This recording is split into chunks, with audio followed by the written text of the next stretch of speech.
వ్యవసాయ, పారిశ్రామిక, నిరుద్యోగ సమస్యలు తీర్చడానికి నగరానికి 50 కిలోమీటర్ల దూరంలో కేంద్ర ప్రభుత్వం రీజనల్ రింగ్ రోడ్డు ఏర్పాటు చేస్తుందని మెదక్ ఎంపీ రఘునందన్ రావు అన్నారు. సిద్దిపేట జిల్లా గజ్వేల్ పట్టణంలో నిర్వహించిన మీడియా సమావేశంలో మెదక్ ఎంపీ రఘునందన్ రావు మాట్లాడారు. మెదక్ పార్లమెంటు నియోజకవర్గంలో సంగారెడ్డి, నర్సాపూర్, గజ్వేల్ నియోజకవర్గాల నుండి రీజనల్ రింగ్ రోడ్డు ఏర్పాటు కానుందని తెలిపారు. దీని ద్వారా భూములను కోల్పోతున్న రైతులకు ప్రభుత్వం నష్టపరిహారం చెల్లిస్తుందని అన్నారు. ప్రస్తుతం ప్రజా అవసరాలను దృష్టిలో ఉంచుకుని రోడ్డు మార్గాలను ఏర్పాటు చేయనున్నట్లు ఆయన తెలిపారు. ఉత్తర భాగంలో సుమారు 1509 కిలోమీటర్ల మేర రీజనల్ రింగ్ రోడ్డు ఏర్పాటు కానుందని ఆయన తెలిపారు.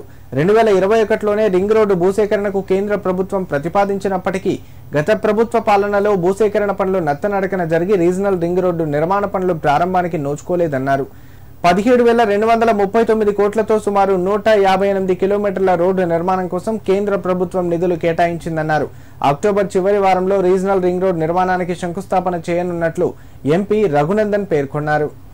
ఈ northern part of regional ring road పోతే దాదాపు భాగ్యనగరం నుంచి 50 కిలోమీటర్ల రేడియస్ తోటి అనేక గ్రామాలు హైదరాబాద్ తోటి అనుసంధానం కావడానికి వ్యవసాయం, వాణిజ్యం, కొత్తగా రాబోతున్నటువంటి ఇండస్ట్రీస్, అన్ఎంప్లాయ్మెంట్ ని దృష్టిలో పెట్టుకుని ఈ త్రిబుల్ ని పూర్తి చేయమని చెప్పి భారత ప్రభుత్వం పలు దఫాలుగా ఒత్తిడి తీసుకొస్తుంటే దాదాపు సంగారెడ్డి జిల్లాలో 19 గ్రామాలు 19 గ్రామాల గుండా ఈ రోడ్ పోతా ఉంది. సంగారెడ్డి జిల్లాలో 25.188 కిలోమీటర్లు సంగారెడ్డి జిల్లా గుండా పోతుంటే మెదక్ జిల్లాలో 25 గ్రామ పంచాయతీల గుండా పోతా ఉంది. 41.92 దాదాపు 42 కిలోమీటర్ల రోడ్డు మెదక్ జిల్లా గుండా పోతుంది. సిద్దిపేట జిల్లాకు వస్తే 31.7 కిలోమీటర్లు 17 గ్రామ పంచాయతీల గుండా ఇది పోతుంది. యాదాద్రి భువనగిరిలో 23 గ్రామ పంచాయతీలు ఎఫెక్ట్ అవుతాయి. దాదాపు 60 కిలోమీటర్లు 59.701 కిలోమీటర్స్ ఈ రోడ్డు ఆ జిల్లా గుండా పోతుంది. సో చాలా మంది ఇప్పుడు ఉన్నటువంటి ఓఆర్ఆర్ ద్వారానే నష్టపోయినాం, మళ్ళీ త్రిబుల్ ఏంది అని అడుగుతా ఉన్నారు. సో బేసికల్ గా ఇప్పుడు ఉన్నటువంటి ఓఆర్ఆర్ 20 సంవత్సరాల క్రితం జనాభా అవసరాల కోసం నిర్మించింది.